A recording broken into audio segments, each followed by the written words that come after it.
Army chief سے کہنا چاہتا ہوں کہ آپ بھی کوئی غیر نہیں، آپ بھی ہمارے پاکستانی ہیں، آپ بھی ہمارے کلمہ گو بھائی ہیں، لیکن ملک کے اندر رہنا ہے۔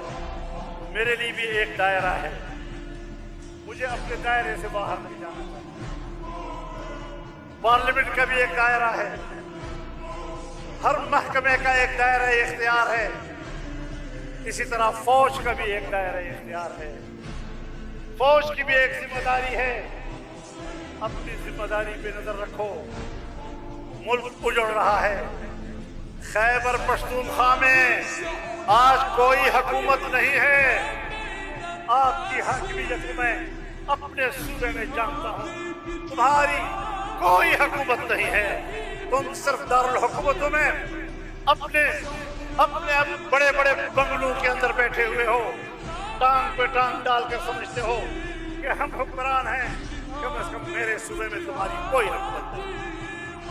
اور یہ بات سن لو، بلوچستان میں آج بھی وہاں پر پاکستان حکومت کی کوئی رٹ نہیں ہے، لیکن ہم تو بلوچ علاقے کو رو رہے تھے، اب تو پشتون علاقہ بھی خون میں نہا رہا ہے۔ پشتون علاقے میں ہم نے 2-3 دن کے اندر 50 سے زیادہ لاشیں وصول کی ہیں۔ ہم نے صرف ایک ہی کام کیا کہ اپنے پیاروں کے جنازے پڑھ سکیں۔ یہ کیا پاکستان کی عوام کی قسمت میں ہے کہ ہم نے یہاں پر خون دے کر وقت گزارنا ہے، پھر کہتے ہیں ہمارے جوان بھی تو شہید ہو رہے ہیں۔ وہ بابا تیرے جوانوں نے پیٹی اسی لیے باندھی ہے، تنخواہ اسی کے لے رہے ہیں کہ اس نے ملک کی سلامتی کے لیے لڑنا ہے۔ تم اپنے خون کا میرے اوپر کیا ہے؟